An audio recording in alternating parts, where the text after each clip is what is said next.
ఆయన లేచే వరకు ఎప్పటి వరకు అంటే 10th 11th ఇగో 11th వరకు రిపోర్ట్ ఉంది. ఇటువంటి దీక్ష ఏదైతుందో ఫ్లూయిడ్స్ అండ్ మినరల్స్ వేసుకుంటాడు. అంటే పుట్టిన పిల్లవాడు 90 కాదు 100 సంవత్సరాలకి వితౌట్ ఎనీ ఫుడ్ ఇతను తీసుకున్న ఫ్లూయిడ్స్ ఏదైతుందో 100 సంవత్సరాలు అంటే బతకొచ్చు. ఇగో దీనికి నిదర్శనం ఇంపాల్లో షర్మిలి అని ఏదైతుందో ఆమె ప్రపంచంలోకి వెళ్ళి అతిపెద్ద ప్రజాస్వామ్య దేశమైన భారత స్వాతంత్ర్యం సాక్షిగా ఉద్యమ తరంగము ఓటు చట్టపరం పేరిట ఇరోమ్ ఓటు హక్కును దోపిడి వంటి ఒక నిమిషం అమ్మా, ఇది ప్రజాస్వామ్యం పోయిందంటూ గత ఎన్నికలు కూడా ఈసారి ఓటేసేందుకు ముందుకు ఒక చట్టం పేరు వీలుంది. ఈమె షర్మిల బలహీనంగా ఉండడంతో ఆమెను మణిపూర్ రాజధాని ఇంపాల్లోని ఒక ఆసుపత్రి ప్రత్యేక వార్డులో ఉంచి బలవంతంగా ఫ్లూయిడ్ ఎక్కిస్తున్నారు. ఆమె ఉంటున్న గదినే సబ్ జైలు గా మార్చారు. అయితే ప్రజా ప్రాతినిధ్య చట్టము 1951లోని సెక్షన్ 62(5) ప్రకారం జైల్లో ఉండే వ్యక్తి ఓటేసే హక్కు ఉండదు అనుకోండి. ఈమె 14 years ఉండదమ్మా. పోలీస్ కస్టడీలో ఆమె దీక్ష విరమించలే.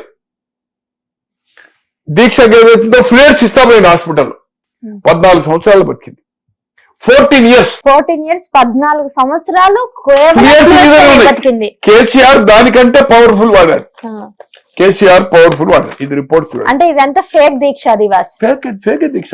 మొన్న రీసెంట్ గా బీఆర్ఎస్ భవన్ లో కూడా దీక్ష దివాస్ నేను చెప్పాను కదా, ఢిల్లీలో చెప్పాను, ప్రతిసారి చెప్పాను. ఏదైతుందో ఇది నిమ్స్ రిపోర్ట్, ఇది డాక్టర్స్, ఇది ఖమ్మం, అది ఎవ్రీడే ఏం ఫ్లూయిడ్ చేసింది. మీరు ఒక చెట్టు కింద అంటే ఒక ఆర్ఎంపీ డాక్టర్ని అడిగినా కూడా ఏం దీక్ష ఇది ఫేక్ దీక్ష. కొందరు వాళ్ళ సహచరులు ఇడ్లీ తిన్నాడు, సాయంత్రము రాత్రి కర్డ్ రైస్ తిన్నాడు, అంతా అబద్ధం. ఓన్లీ ఫ్లూయిడ్స్ తోటే ఉన్నాడు. గడ్డం చేసుకోలే అంతే. దాంతో నీరసంగా కనిపించిండు. అదొక డ్రామా. ఎగ్జాక్ట్ ఎన్ని రోజులు ఈ దీక్ష చేశారు ఆయన 29 నుంచి 9వ తారీఖు వరకు. 29 నవంబర్ అంటే 29, 30, 11 days చేశాడు. 11th కు హాస్పిటల్ నుంచి డిశ్చార్జ్ అయ్యాడు. 9th డిక్లరేషన్ 2009 9th నాడు ఆమె బర్త్డే నాడు అనౌన్స్ చేసింది. మళ్ళీ అది రివర్స్ అయింది. అయిపోయింది. ఇక్కడ సోనియా గాంధీ గారు, ఇక్కడ హరీష్ రావు గారు ఏదైతుందో డ్రామా చేసిండు. నిజంగానే కేసీఆర్ దీక్ష చేసిండు, నీరసంగా ఉన్నాడు, ఆరోగ్యం క్షీణిస్తుంది అనే బులెటిన్ వస్తుంది. డాక్టర్స్ భయపడ్డారు. అప్పుడు రోషయ్య గారికి తెలిసినా కూడా బయటికి చెప్పలే. తెలిసిన చనిపోయిన జయపాల్ రెడ్డి గారికి కేశవరావు గారికి తెలిసిన ఇది బయటకు పొక్కనివ్వలా. అతను ఫ్లూయిడ్ తీసుకుని అతనికి ఏం ప్రాణానికి ప్రమాదం. ఇంటెలిజెన్సీ, స్టేట్ ఇంటెలిజెన్సీ ఫెయిల్ అయింది, సెంట్రల్ ఇంటెలిజెన్సీ ఫెయిల్ అయింది. కేంద్రంలో యూపీఏ ప్రభుత్వం మన్మోహన్ సింగ్ గారు, ఇక్కడ కాంగ్రెస్ ప్రభుత్వం రోషయ్య గారు ముఖ్యమంత్రిగా. రాజశేఖర రెడ్డి గారు చనిపోయింది కదా, సెప్టెంబర్ చనిపోయినాక రోషయ్య గారు అయ్యారు. November 29th 2009 December 9th declare అయింది. అయిన తర్వాత ఎప్పుడైతే తెలంగాణకు మేము ఆయన రాసిచ్చిన ప్రకారం అసెంబ్లీ తీర్మానం కోసం మేము ప్రాసెస్ స్టార్ట్ చేస్తున్నామని చెప్పి ఒక అనౌన్స్ చేసి చిదంబరం గారు హోమ్ మినిస్టర్ ఇచ్చారు. దానికి ఏదైతుందో రివర్స్ గా ఆంధ్రలో రాయలసీమ ఆంధ్ర అంటే ఇక్కడ 119 పోతే అక్కడ 175 కదమ్మా ఎమ్మెల్యేలు. 170 మంది మొత్తం రాజీనామా, ఎంపీలు రాజీనామా. మేము సమైక్యాంధ్రనే కావాలా. 170 సమైక్యాంధ్ర కోసమే ఎక్కిపించారు. వాళ్ళందరూ రాజీనామా, మంత్రులు గింతులు అంతా రాజీనామా స్పీకర్ కి సమర్పించాడు. జయ ఆంధ్ర అని అక్కడ ఉద్యమం.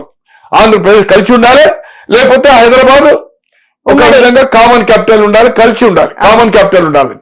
దీని మీద ఏదైతుందో ఇతను ఎప్పుడంటే 23 నాడు రివర్స్ అయింది. December 23 డిసిషన్ పెండింగ్ పెట్టింది.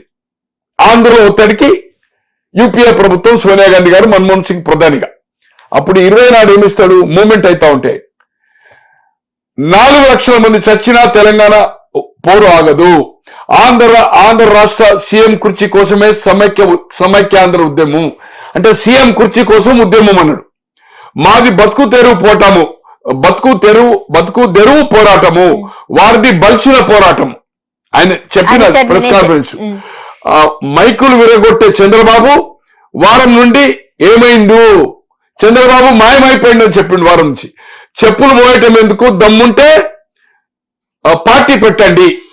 చెప్పులు మోయడు కాదు, పార్టీ పెట్టండి, కొట్లాడండి నాలుగు. కానీ టీడీపీ తెలంగాణ నాయకుల టీఆర్ఎస్ అధినేత సూచన. టీడీపీ తెలంగాణ నాయకులకు టీఆర్ఎస్ అధినేత సూచన. ఈ మాట ఎవరితో అన్నాడు? టీడీపీలతోటి. టీడీపీ పీఆర్పీ నుండి టీఆర్ఎస్ లో చేరికలు అంటే 4 లక్షల మంది చేస్తా అన్నాడు. అప్పటికి కొన్ని వందల మంది వచ్చారు, 600-700 మంది వచ్చారు. ఎగ్జాక్ట్లీ ఏది 20 అంటే ఆయన దీక్ష విరమించే వరకు 1 మినిట్ దీక్ష విరమించే వరకు ఆంధ్రులు ఒత్తిడి వల్ల ఏమంటుండు 4 లక్షల మంది చచ్చిన తెలంగాణ పోరకు. ఆయననేమో దొంగ దీక్ష చేసాడు. ఆయన అల్లుడేమో పెట్రోల్ పోసుకున్నాడు, అగ్గిపెట్టలేదు, చారాన్ని అగ్గిపెట్ట 25 పైసలు అగ్గిపెట్టలేదు, 1000 రూపాయలు పెట్రోల్ ఉంది. అంటే ఇదంతా డ్రామా. నీ బావ గాని నీ తండ్రి గాని అమాయకులను రెచ్చగొట్టి చంపారు తప్పితే నువ్వు చావవు, నీ నీ తండ్రి చావడు, నీ చెల్లె చావది, నీ అన్నయ్య ఆయన పేరేంది సంతోష్ కుమార్, ఆయన పేరు రాజ్యసభ కదా, మందులు ఇచ్చడానికి రాజ్యసభ చేసిండు కదా, ఆయనకు మందులు కావాలి కదా, దేశమంతా తిరిగితే మందులు టైంకి ఇవ్వాలి, ఆయన రాజ్యసభ చేసిండు, ఆయన 1000 కోట్లు సంపాదించిండు. మీ కుటుంబ సభ్యులు గాని మీ మిత్రులు గాని ఏ ఒక్కడు చావలే.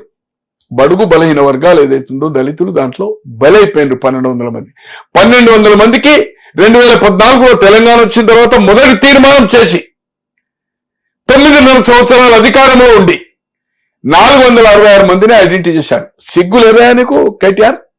సిగ్గు లేదు?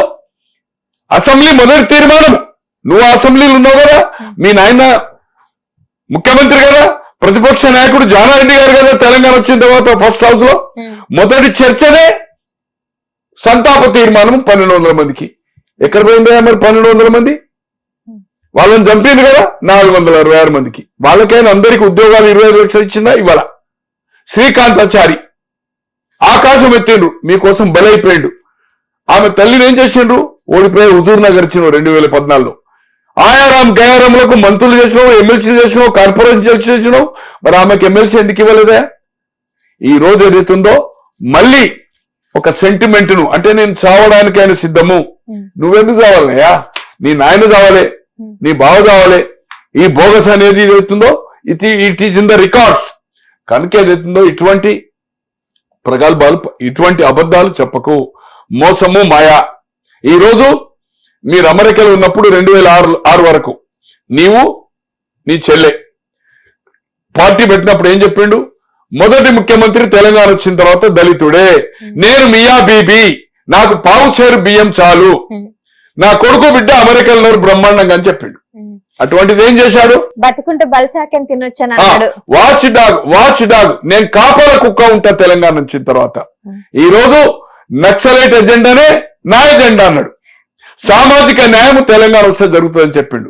ఈ రోజు గడీల పరిపాలన నైజాం కంటే, హిట్లర్ కంటే ఏదైతుందో, బ్రిటిష్ వాళ్ళ కంటే ఏదైతుందో, మొఘలై ఔరంగజేబు ఉన్నాడు కదా, ఆ పద్ధతిలో మీరు ఏదైతుందో రాజ్యం నడిపారు. ప్రజాస్వామ్యాన్ని కూని చేశారు. సెక్రటరేట్ రాకుండా, ప్రజలకు అందుబాటులో లేకుండా, ప్రతిపక్షాలకు కానీ, స్వయంగా మంత్రులకు కానీ, ఎమ్మెల్యేలకు కానీ నీ దగ్గర రావాలంటే ఒక నరక యాతన, ఇంటర్వ్యూ దొరకని పరిస్థితి. ఎప్పుడు దొరుకుతుండే? అసెంబ్లీ అప్పుడు, లేకపోతే ఏదైతుందో ఇంపార్టెంట్ ఏదైనా పార్టీ మీటింగ్లు అప్పుడు వస్తే దొరికేది లేదు. అటువంటిది ఈ రోజు మీరు ఏదైతుందో ఖచ్చితంగా నీవు దాంట్లో డబ్బులు ఫార్ములా ఈ రేసులు ఏదైతుందో ఒక 4-5 రేసుకు అగ్రిమెంట్ చేసుకున్నావు. రాష్ట్ర అభివృద్ధి కోసమా, టూరిజం కోసం, దాంట్లో అనుమానం లేదు. బట్ మొదటి ఈవెంట్ అయిన తర్వాత గ్రీన్ కో కంపెనీ ఏదైతుందో సెకండ్ టైం కు స్పాన్సర్ చేయడానికి తయారుగా లేకుండే, వాళ్ళ ఆర్థిక ఇబ్బందులతో. అటువంటిప్పుడు ఏదైతుందో నీవు ప్రభుత్వం డబ్బులు ట్రాన్స్ఫర్ చేయడం జరిగింది 55 కోట్ల ఎంతో. ఓకే, దానికి క్యాబినెట్ కావాలి కదా, దానికో సిస్టమ్ ఉంది కదా, ఆర్బీఐ ఫెమా యాక్ట్ ఉంది కదా, ఎలా ట్రాన్స్ఫర్ చేసినావు? ఓవరాల్ ఇన్స్ట్రక్షన్ ఇచ్చినావు. ఆ రోజు హెచ్ఎండిగా ఉన్న ఏదైతుందో అరవింద్ గాని, తర్వాత ఇప్పుడున్న హెచ్ఎండి మున్సిపాలిటీ ఉన్న దానకిషోర్ గారికి ఓపెన్ స్టేట్మెంట్ ఇస్తున్నాడు. మంత్రి చెప్పడం వల్ల మేము ట్రాన్స్ఫర్ చేసినాం. ఒక సిస్టమ్స్ ఉంటాయి, ప్రొసీజర్స్ ఉంటాయి, దాన్ని నువ్వు ఫాలో కావన్నా లేదా? వాళ్ళ దగ్గర డబ్బులు పోయినాయి, డబ్బులు వాళ్ళ దగ్గర ఉన్నాయి, రేపు అవసరం అనుకుంటే రిటర్న్ ఇస్తాననేదో అన్నట్టుగా నేను టీవీలో చూశాను. That is okay.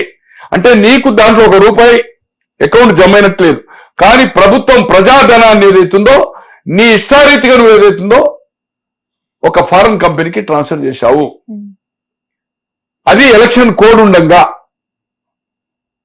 అది కేబినెట్ నిర్ణయం కాకుండా నీ ఓరల్ ఇన్స్ట్రక్షన్ తోటి అధికారులు చేసినామని చెప్తున్నారు. దీనికి బాధ్యత వహించవలసిన అవసరం ఉందా లేదా? దాంట్లో నీకు కిక్ బ్యాక్ వచ్చిందా లేదా? ఎలక్ట్రల్ బాండ్స్ అంటే అందరికి పార్టీలకు ఇచ్చిండు. నేను అడుగుతున్నా కేటీఆర్ గారిని, ఈ భారతదేశ చరిత్రలో దాదాపు 1000 కోట్ల రూపాయలు ఏదైతుందో 1000 కోట్లు ఎలక్షన్ ముందు చెప్పాలి కదా, మనం పార్టీ ఓడినా కూడా మనం ఓడిపోయినాక ఈ 5 ఏళ్ళు ఈ డబ్బులతో నడుపుతా అని చెప్పినావు కదా. ఈ రోజు కాంగ్రెస్ పార్టీకే అన్ని ఎలక్ట్రల్ బాండ్స్ రాలే, ఏ జాతీయ పార్టీకి లేదు, ఒక బీజేపీ తప్పితే, ఓన్లీ బీజేపీ. ప్రాంతీయ పార్టీలకు కూడా అంత. హిట్ టీవీ యాప్, ఇందులో short news, live news, entertainment shows, movies, digital magazines తో పాటు మీ జిల్లా వార్తలను కూడా ఫ్రీగా చూడొచ్చు. ఇంకెందుకు ఆలస్యం, వెంటనే హిట్ టీవీ యాప్ ని డౌన్లోడ్ చేసుకుని ఫ్రీగా ఎంటర్టైన్మెంట్ పొందండి. Hit TV app. Hit TV app. Please download Hit TV app. Hit TV app ని ఫ్రీగా డౌన్లోడ్ చేసుకొని ఎంజాయ్ చేయండి. మీకు నచ్చిన ఎంటర్టైన్మెంట్ కోసం హిట్ టీవీ యాప్ ని ఫ్రీగా డౌన్లోడ్ చేసుకుని ఎంజాయ్ చేయండి. హిట్ టీవీ యాప్ ని డౌన్లోడ్ చేసుకుని ఆస్వాదించండి, ఆశీర్వదించండి. ఇంతమంది సెలబ్రిటీలు హిట్ టీవీ యాప్ ని డౌన్లోడ్ చేసుకోండి అని చెప్తున్నారంటే ఎంత మంచి యాప్ ఆలోచించండి. అమెరికా అమెరికా అమెరికా అమెరికాలో చదవాలనుకునే వాళ్ళకి విశ్వసనీయమైన పేరు మన శౌర్య కన్సల్టెన్సీ. UK లో 1 year masters. UK లో 1 year masters. 2 years work permit up to 5 years visa. Contact Saurya Consultancy. Contact 89851 89851.